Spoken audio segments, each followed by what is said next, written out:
أعوذ بالله من الشيطان الرجيم بسم الله الرحمن الرحيم وإلى مدين أخاهم شعيبا قال يا قوم اعبدوا الله ما لكم من إله غيره ولا تنقصوا الميكال والميزان إني أراكم بخير وإني أخاف عليكم عذاب يوم محيط ويا قوم أوفوا الميكال والميزان بالقسط ولا تبخسوا الناس أشياءهم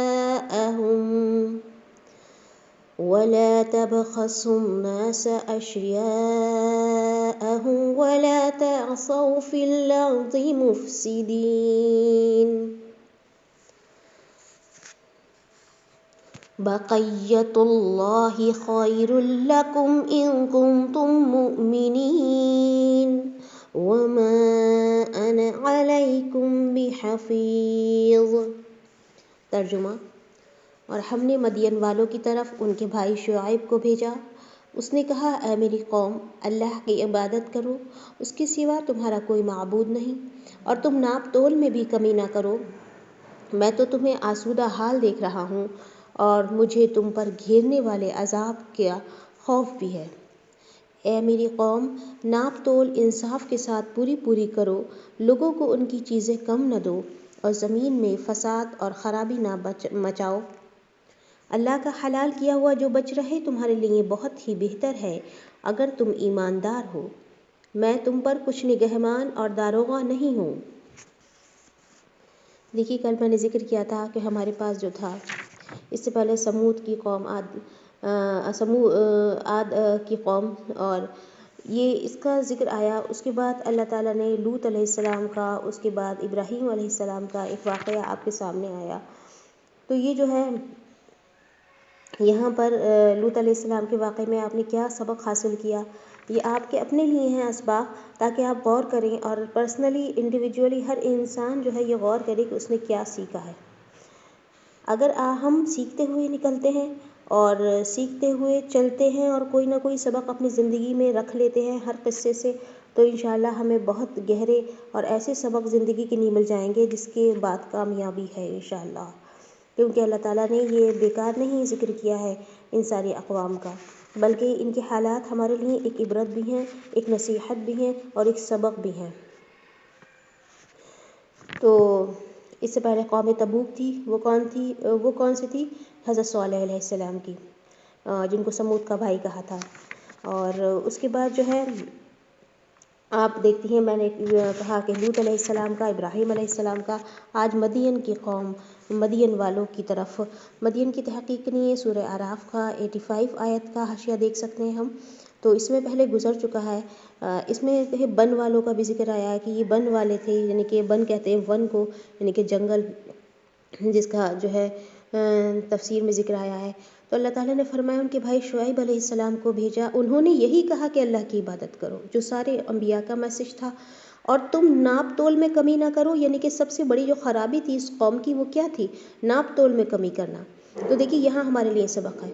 تو کیا کہتے ہیں شعیب علیہ السلام کہ میں تو تمہیں آسودہ حال دیکھ رہا ہوں، یعنی کہ تم اگر اپنی اس حرکت سے باز نہ آئے، یعنی کہ میں اللہ تعالیٰ کا تم پر فضل دیکھ رہا ہوں، اس نے تمہیں آسودگی اور مال و دولت دی ہے، پھر بھی تم یہ اتنی قبیح حرکت کرتے ہو، یعنی کہ اپنے پاس ہونے کے باوجود کیا کرتے ہو؟ روک لیتے ہو ناپ تول میں کمی کر کے۔ آج بھی آپ دیکھیے بڑی خرابی ہے، اور یہ صرف ایک جگہ پہ نہیں ہے بلکہ یہ ایک عام طریقے سے ہو گئی ہے۔ یعنی کہ آپ سامان اپنے سامنے کھڑے ہو کر لیجئے تو آپ کو مل جائے گا، ذرا سا بھی آپ ہٹ جائیں تو چاہے کپڑا ہو، چاہے کھانے پینے کا سامان ہو، کوانٹٹی کا ہو، کوالٹی کا ہو، سب میں فرق آ جائے گا۔ بلکہ جو کوالٹی ہمیں سامان میں ملتی ہے وہ ایکچوئل وہ نہیں ہوتی، انگریڈینٹس لکھے ہوتے ہیں کہ اس میں یہ ڈالا گیا ہے، لیکن وہ ایکچوئل میں بالکل بھی نہیں ہوتا، صرف ایک فلیور ہوتا ہے۔ تو سمجھانا صرف اتنا مقصود ہے کہ کوئی بھی پروڈکٹ ہو اس کی ایکچوئل جو ہیں اس کی جو آتھینٹسٹی یعنی کہ جو اس کی پیورٹی ہے وہ بہت کم ہوتی ہے، بہت نہ کے برابر ہوتی ہے۔ تو یہ جو ہوتا ہے ناپ تول میں کمی ہی میں آتا ہے۔ تو ہمارا جو صحت ہے افیکٹڈ ہوئی ہے، ہمارے جو جس چیز کا بھی ہم یوز کر رہے ہیں وہ ہمیں لگ نہیں پاتی ہے، اس کی وجہ اصل یہی ہے کہ وہ چیز ایکچوئل میں وہ نہیں ہے جو ہونا چاہیے۔ تو ناپ تول میں کمی سے مراد صرف کمی کرنا نہیں ہے بلکہ اس کی کوالٹی میں فرق کرنا، اس کی کوانٹٹی میں فرق کرنا، تو یہ جو ہے بڑا عذاب ہے اس کے لیے، جس کا دیکھیے ذکر آگے آتا ہے اسی آیت میں 84 میں کہ مجھے تو تم پر گھیرنے والے عذاب کے دن کا خوف بھی ہے۔ یعنی کہ اگر اپنی حرکت سے باز نہ آئے تو قیامت والے دن بھی عذاب سے تم نہ بچ سکو گے۔ گھیرنے والے دن سے مراد قیامت کا دن ہے کہ اس دن گناہ گار مواخذہ الہی سے نہ بچ سکے گا، نہ بھاگ سکے گا۔ ٹھیک ہے، پھر کیا کہتے ہیں وَيَا قَوْمِ أَوْفُوا الْمِيكَالَ وَالْمِيزَانَ، اے میری قوم ناپ اور تول انصاف کے ساتھ پوری کرو، لوگوں کو ان کی چیزیں کم نہ دو۔ یعنی کہ انبیاء کی دعوت بنیاد توحید ہوتی ہے، حقوق اللہ کی ادائیگی ہوتی ہے، پھر اس کے بعد قوم کے اندر جو بھی خرابی ہوتی ہے اس کی نشاندہی فرماتے ہیں۔ جیسے کہ شعیب علیہ السلام نے اولاً دعوت توحید پیش کی اور اس کے بعد اس اخلاقی خرابی سے منع کیا جو ان کے اندر تھی، اور وہ حقوق العباد سے متعلق تھے۔ اول الذکر کی طرف لفظ اعبدوا اللہ اور آخر الذکر کے لیے وَلَا تَنْقُصُوا الْمِيكَالَ سے اشارہ کیا گیا، اور اب تاکید کے طور پر انہیں انصاف کے ساتھ پورا ناپ تول کا حکم دیا جا رہا ہے، اور لوگوں کو چیزیں کم کر کے دینے سے منع کیا جا رہا ہے، کیونکہ اللہ تعالیٰ کے ہاں یہ بھی ایک بہت بڑا جو ہے جرم ہے کہ اللہ تعالیٰ نے سورہ مطففین میں بھی اس جرم کی شناخت اور قباحت اور اس کی اخروی سزا بیان فرمائی ہے۔ سورہ مطففین میں وَيْلٌ لِّلْمُطَفِّفِينَ الَّذِينَ إِذَا اكْتَالُوا عَلَى النَّاسِ يَسْتَوْفُونَ وَإِذَا كَالُوهُمْ أَو وَّزَنُوهُمْ يُخْسِرُونَ۔ ناپ اور تول میں کمی کرنے والوں کے لیے ہلاکت ہے۔ یہ وہ لوگ ہیں جب لوگوں سے ناپ جو ہے کر کے لیتے ہیں تو پورا لیتے ہیں، اور جب دوسروں کو ناپ کر یا تول کر دیتے ہیں تو کم کر کے دیتے ہیں۔ تو یہ ہے ناپ اور تول میں کمی کرنا جو پچھلی اقوام میں بھی رہا ہے۔ پھر کیا ہے کہ زمین میں فساد اور خرابی نہ مچاؤ، یعنی کہ اللہ تعالیٰ کی نافرمانی بالخصوص شرک کر کے اور گناہ کر کے جن کا تعلق حقوق العباد سے ہوتا ہے، اور ناپ تول میں کمی جس کا ذکر ہے، زمین میں یقیناً فساد اور بگاڑ پیدا ہوتا ہے اس سے، جس سے انہیں منع کیا گیا ہے، اس لیے حقوق العباد کی ادائیگی بھی نہایت ضروری ہے۔ تو دیکھیے یہ حقوق العباد ہی ہوتا ہے کہ ہم جو کچھ ہمارے اوپر ذمہ داریاں ہیں، جو بھی کام جس پر مقام پر جس عہدے پر ہم فائز ہیں اس کا پورا حق ادا کرنے کی کوشش کریں اور اپنی ذمہ داریوں کو پورا کریں، اور جو کام کر رہا ہے اس کو پورا جو ہے اس کی پوری سچائی کے ساتھ جو ہے اس کے اندر وہ چیز رکھے جو ہونا چاہیے۔ آج دیکھیے یہی موجود نہیں ہے، تو ایک پروڈکٹ کے کتنے آپ دیکھیے کتنے برانڈس آ رہے ہیں اور کتنے ناموں کے ساتھ وہ کمپنیز کے ساتھ آ رہے ہیں، لیکن بہت مشکل ہے یہ پتہ لگانا کہ کون سا جو ہے میں نے بتایا آپ کو کہ بالکل جو ہے پیور ہے اور کون سا جو ہے ہمارے لیے مفید ہے، کہ سب کے سب یہی گارنٹی دیتے ہیں کہ یہ جو ہے بالکل اصلی ہے۔ تو سمجھانا مجھے اور سمجھنا ہمیں صرف یہی ہے کہ یہی ناپ اور تول میں کمی، اسی سے بگاڑ پیدا ہو رہے ہیں۔ تو اللہ تعالیٰ نے کیا فرمایا ہے، آگے آیت ہے بقیت اللہ خیر لکم، جو اللہ کا حلال کیا ہوا ہے وہ بچ رہے تمہارے لیے وہ بہتر ہے اگر تم ایماندار ہو۔ سب اپنے فائدے پر پروفٹ میں نظر رکھتے ہیں، اور اس کے لیے کتنی اچھی مارکیٹنگ کی جاتی ہے آپ دیکھتی ہیں، تو اس کے لیے کتنے زیادہ کاسٹ آتی ہے جس کی مارکیٹنگ جتنا زیادہ اچھی ہوتی ہے، اور جتنا بڑا آپ دیکھیے مال میں جائیں آپ اتنی زیادہ مہنگی چیزیں لے کر آئیں۔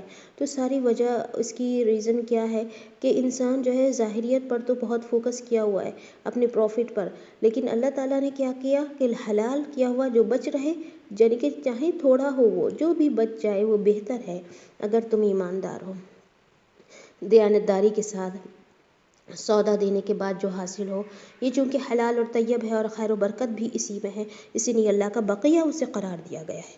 آپ دیکھیے آج برکت میں کتنی کمی ہو گئی ہے، یعنی کہ زندگی میں بھی برکت، وقت میں بھی برکت، اور اسی طرح سکون میں بھی کمی۔ تو اس سب کی وجہ کیا ہے کہ اللہ کے ذکر کو ہم نے پیچھے ڈال دیا، اور آپ یہ جانتی ہیں اچھی طرح کہ اللہ کا ذکر صرف یہی نہیں ہے کہ زبان سے اللہ اللہ یا کوئی تسبیح پڑھے جاؤ، بلکہ جو آپ جس ذمہ داری پر ہو اور جن لوگوں کے ساتھ آپ کا تعلق ہو ان کو بخوبی نبھانا، اس ذمہ داری کو بخوبی نبھانا، جو آپ لوگوں کو دے رہا ہو، جو سامان دے رہا ہو اس کو بہت نہایت سچائی اور ایمانداری کے ساتھ سچا بالکل تول کر اور بالکل اچھی کوالٹی والا دینا، تو یہ بڑا مشکل کام ہے آج کے دور میں۔ آپ دیکھتی ہیں سامان کی کوانٹٹی بھی اگر پوری ہمیں مل جائے کسی طرح مل جاتی ہے، لیکن کوالٹی تو بالکل وہ نہیں ہوتی، بہت کم جگہ ایسا ہوتا ہے۔ جو مطلب کھانے پینے والے پروڈکٹس ہوتے ہیں اس میں تو مل جاتی ہے ہمیں، تو یہ جو ہے برکت میں کمی کے اسباب ہیں ہمارے، جو ہم بھولے ہوئے ہیں۔ ہم سمجھتے ہیں کہ اللہ تعالیٰ کو صرف ہم کیا یاد کرنے سے راضی کر لیں گے، نہیں، بلکہ زندگی کے ہر شعبے میں، ہر میدان میں جب تک ہم بالکل خالص نہیں ہو جائیں گے حقوق العباد کا سوچ کر، اللہ کے حقوق کا سوچ کر، تو پھر جب تک ہماری زندگی میں سکون نہیں اترے گا۔ اور یہی وجہ ہے کہ ہماری نمازوں میں بھی خشوع و خضوع کی کمی ہے، اور ہم صدقات بھی اس طرح سے نہیں کر پاتے ہیں جو کرنے چاہیے۔ آپ دیکھیے حضرت عثمان غنی رضی اللہ تعالیٰ عنہ کا واقعہ، حضرت ابوبکر صدیق رضی اللہ تعالیٰ عنہ کا واقعہ، کیا کیا تھا انہوں نے، آپ جانتے ہیں؟ ہم سب جانتے ہیں کہ جب اللہ کے رسول صلی اللہ علیہ وسلم نے ان سے سوال کیا کیا لائے ہو، تو انہوں نے کیا کہا کہ کچھ نہیں گھر میں، بس صرف اللہ اور اس کا رسول۔ تو ان کے صحابہ رضی اللہ عنہ تعالیٰ کی مثال جو ہے ہمارے سامنے کتنی اعلیٰ ہے۔ ہم تو سمجھ لیجئے پورے اپنے گھر کا ایسا انتظام کر لیں گے کہ کہیں سے ہمارے گھر میں کوئی کمی نہ ہو سامان سودے کی، جو کچھ بھی تھوڑا بہت اگر بچ جائے تو بچ جائے، دینے کو راضی ہو جاتے ہیں، اس کو بھی سمجھتے ہیں بہت کچھ کر رہے ہیں۔ میں اپنی مطلب آپ کو سمجھا رہی ہوں، اپنی مثال آپ کو نہیں کہہ رہی ہوں، لیکن ہمارا اپنا جو میرا اپنا ہمارا کیا حال ہے کہ ہم کس مقام پر ہیں، اور ہم میں وہ خوبی اور نیکیاں نہیں آ رہی ہیں۔ اللہ تعالیٰ ہماری مدد فرمائے، اور ہمیں ہر جگہ، چاہے ہم جس بھی مقام پر ہوں، گھریلو عورت ہوں یا پھر ہم باہر جانے والی عورت ہوں جس کے اوپر اور بھی ذمہ داریاں بڑھ جاتی ہیں، اللہ تعالیٰ جو حقوق ہم پر فائز ہیں ان کو کما حقہ ہم سے ادا کروا لے، کیونکہ یہی سوال ہے ہمارے لیے۔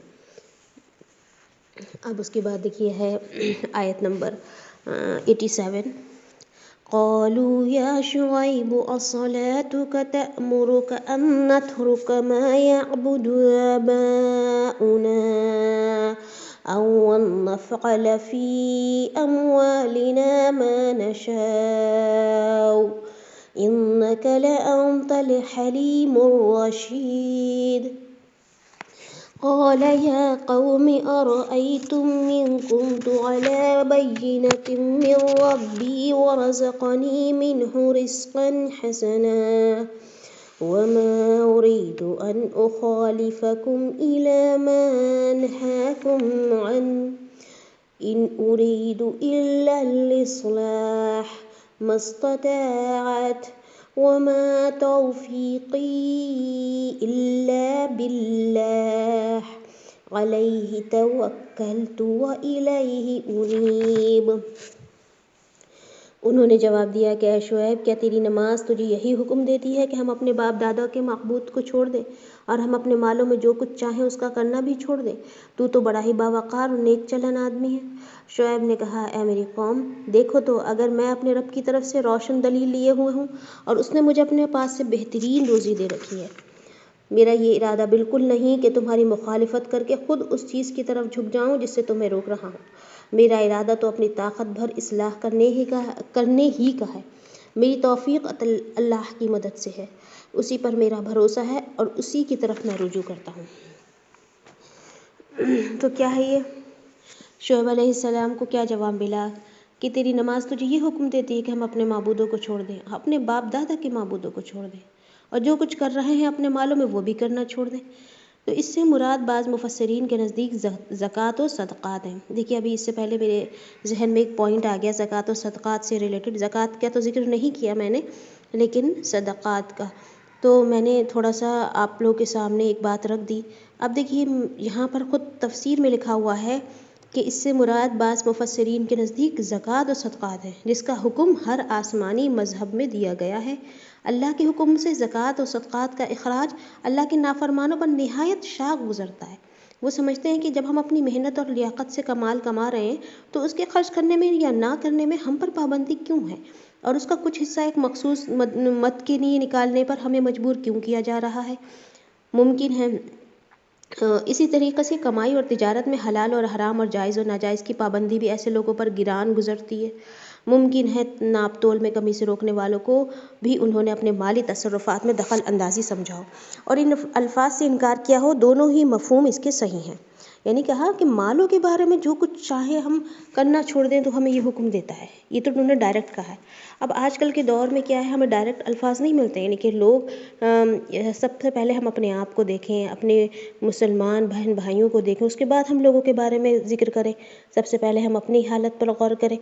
تو ہم انڈائریکٹلی کہتے ہیں، ہم زبان سے یہ نہیں کہتے کہ ہم نہیں کریں گے، لیکن ہمارا رویہ ہے، ہمارا جو اخلاقیات ہیں، ہماری زندگی جو اللہ تعالیٰ بہت اچھی طرح سے واقف ہے نا، کہ ہم کیا دے رہے ہیں، کیا لے رہے ہیں، کیا کر رہے ہیں.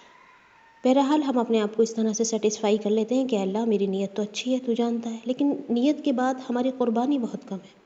نیت تو بہرحال ہم اپنی بنا لیتے ہیں کہ اللہ میں چاہتی ہوں، اور ہم دعا بھی کر لیتے ہیں، لیکن اس کے بعد جہاں کہیں قربانی کا موقع ہے، سب سے پہلے میں کیا کرتی ہوں، ہم اپنے آپ کو بچا جاتے ہیں. تو قرآن مجید پڑھنے کا مقصد ہمارا کیا ہے کہ ہم اقوام کے قصوں میں اپنے آپ کو تلاشیں کہ ہم کہاں ہیں. تو جس طرح سے گراں کس پہ گزرتا تھا، مشرک لوگوں پہ، نہ ماننے والوں پہ، اسی طرح سے دیکھیے آج آپ دھیرے دھیرے دو طبقات بن گئے. ایک تو بہت غریب طبقہ ہے، مزدور طبقہ ہے، اور ایک کون سا طبقہ ہے، ایک بہت زیادہ مالدار طبقہ ہے جس کے پاس اتنا کچھ ہے کہ اس کے اپنے لیے ہونے کے بعد بہت اتنا ہے کہ اسراف دیکھیے آپ، شادیوں میں اسراف دیکھیے آپ. اور آج کل تو برتھ ڈے پارٹیز ہو رہی ہیں، اور کیا کیا ہو رہا ہے آج کل، مطلب ینگسٹرز میں دیکھ رہے ہیں نا آپ لوگ. تو یہ سب کیا ہے، اسراف ہے کہ اتنا مال ہے، اور ایک طرف بھوک مری ہے. لوگوں کے پاس اتنا کم ہے کہ وہ جو ہے ایسی زندگی گزار رہے ہیں جہالت کی. ایسے ایسے ریاض دیکھنے میں آتے ہیں کبھی کبھی، نکلو تو گھر سے. تو بہرحال یہ سب کیا ہے، ہماری اپنی امت مسلمہ میں جو بیماریاں ہیں. پھر اس کے بعد ہے آیت کا آخری حصہ، اِنَّكَ لَأَنْتَ الْحَلِيمُ الرَّشِيدُ، تو تو بڑا ہی باوقار و نیک چلن آدمی ہے. کون کہتا ہے؟ یہ قوم کے لوگ کہتے ہیں. جو نصیحت کرتا ہے اس کو کیا سننے کو ملتے ہیں؟ طنز. کہ حضرت شعیب علیہ السلام کے لیے انہوں نے یہ الفاظ بطور استہزاء، مذاق کے طور پہ کہا ہے، یعنی کہ مذاق اڑانا جسے کہتے ہیں کہ بڑا نیک بن رہا ہے. پھر دیکھیے آپ شعیب علیہ السلام کی طرف سے کیا جواب آتا ہے. قال يا قوم أرأيتم إن كنت على بينة من ربي ورزقني منه رزقا حسنا وما أريد أن أخالفكم إلى ما أنهاكم عنه. شعیب نے کہا، اے میری قوم، دیکھو تو اگر میں اپنے رب کی طرف سے روشن دلیل لیے ہوں، اور اس نے مجھے اپنے پاس سے بہترین روزی دے رکھی ہے. رزقاً حسنا سے مراد دوسرا مفہوم یہاں پر نبوت بھی بیان کیا گیا ہے. یہ بھی روزی اور رزق ہے اللہ تعالیٰ کی طرف سے. ان اريد الا الاصلاح ما استطعت، میرا یہ ارادہ بالکل نہیں کہ تمہاری مخالفت کر کے خود اس چیز کی طرف جھک جاؤں جس سے میں تمہیں روک رہا ہوں. وما توفیقی الا باللہ، میرا ارادہ تو اپنی طاقت بھر اصلاح کرنے ہی کا ہے، اور میری توفیق اللہ ہی کی مدد سے ہے. علیہ توکلت والیہ انیب، اسی پر میرا بھروسہ ہے اور اسی کی طرف میں رجوع کرتا ہوں. تو دیکھیے یہاں پر کیا کہا جا رہا ہے کہ میں مخالفت کر کے اس چیز کی طرف جھک جاؤں جس سے تمہیں روک رہا ہوں، یعنی کہ میں تو ایسا نہیں کر سکتا. پھر اس کے بعد کہا گیا کہ میرا ارادہ تو اپنی طاقت بھر اصلاح کرنے کا ہے، کہ جس کام کے کرنے یا جس سے روکنے کا تمہیں حکم دیتا ہوں، اس سے مقصد اپنی مقدور بھر تمہاری اصلاح کرنے کا ارادہ ہے. میری توفیق اللہ ہی کی مدد سے ہے، یعنی کہ حق تک پہنچنے کا جو میرا ارادہ ہے وہ اللہ کی توفیق ہی سے ممکن ہے. اس لیے تمام معاملات میں میرا بھروسہ اسی پر ہے اور اسی کی طرف میں رجوع کرتا ہوں. علیہ توکلت والیہ انیب، اس پر میرا بھروسہ ہے اور اس پر اسی کی طرف میں رجوع کرتا ہوں. تو دیکھیے یہاں پر جو ہے آگے دو آیات اور دیکھ لیتے ہیں. وَيَا قَوْمِ لَا يَجْرِمَنَّكُمْ شِقَاقِي أَن يُصِيبَكُم مِّثْلُ مَا أَصَابَ قَوْمَ نُوحٍ أَوْ قَوْمَ هُودٍ أَوْ قَوْمَ صَالِحٍ وَمَا قَوْمُ لُوطٍ مِّنكُم بِبَعِيدٍ. اور اے میری قوم، میرے خلاف ضد تمہارے لیے اس بات کا باعث نہ ہو جائے کہ تمہیں بھی ویسا ہی معاملہ پیش آ جائے جیسا کہ قوم نوح یا قوم ہود یا قوم صالح کو پیش آ چکا ہے. اور قوم لوط تو تم سے کچھ دور نہیں. دیکھیے یعنی ان کی جگہ تو تم سے دور نہیں، یا اس سبب میں تم دور نہیں کہ جو ان کو عذاب کا موجب بنا، یعنی کہ وہ سبب بھی تمہارے اندر ہے اور وہ جگہ بھی تم سے دور نہیں۔ اور قوم نوح کا بھی ذکر فرمایا انہوں نے، قوم ہود اور قوم صالح، تو یہ جو ہے ساری اقوام کا ذکر کر کے انہوں نے کیا کہا کہ ان لوگوں پر غور کرو، ان کا کیا ہوا، تمہارے ساتھ بھی وہی معاملہ پیش آ جائے گا۔ پھر کہا، نصیحت کی، وَاسْتَغْفِرُوا رَبَّكُمْ ثُمَّ تُوبُوا إِلَيْهِ إِنَّ رَبِّي رَحِيمٌ وَدُودٌ۔ تم اپنے رب سے استغفار کرو اور اس کی طرف توجہ کرو اور یقین مانو کہ میرا رب بڑی مہربانی والا، بڑی محبت کرنے والا ہے۔ تو دیکھیے یہ نصیحت جو ہے ہمارے لیے بھی ہے، کیونکہ آج ہم بھی گناہوں کا شکار ہیں کہیں نہ کہیں۔ اللہ تعالی ہمیں معاف فرمائے۔ یہی محسوس ہوتا ہے واقعی مجھے تو کہ اتنے گناہ ہو رہے ہیں کہ جس کی ہمیں خیر و خبر بھی نہیں ہے، ایسے گناہ ہیں، اللہ تعالی ہمیں معاف فرمائے۔ اور استغفار بھی ہم کرتے ہیں تو وہ استغفار ہمارے نہیں ہوتے جو واقعی ہونے چاہیے۔ تو بہرحال اللہ تعالیٰ نے کیا فرمایا ہے، لا حول ولا قوت الا باللہ، نہیں ہوتی ہے نیکی کرنے کی قوت، نہ برائی سے بچنے کی قوت مگر جتنی وہ عطا فرما دے۔ تو بس اسی کو ذہن میں رکھتے ہوئے کہ اللہ ہم تو بے بس کمزور ہیں، نادان ہیں، ناسمجھ ہیں، ہمارے استغفار قبول فرمائیے۔ ہمارے استغفار بھی واقعی استغفار تو نہیں ہے، لیکن ہم رخ کرتے ہیں تیری طرف اور ہم تجھ سے معافی چاہتے ہیں، سچے دل سے توبہ کرتے ہیں، اور ایسی توبہ ہمیں نصیب فرما جس کے بعد ہم کبھی نہ مڑیں، ہم کبھی گناہوں کی طرف نہ بھٹکیں، اور ہمارے دلوں میں روشنی آ جائے جس کی وجہ سے سیاہی دور ہو جائے اور ہم کبھی بھی گناہوں کی طرف مائل نہ ہوں، اور ہمیں روک لینا۔ اگر ہم کبھی کمزور پڑ جائیں، مایوس ہو جائیں، بھٹک جائیں تو ہمیں روک لینا۔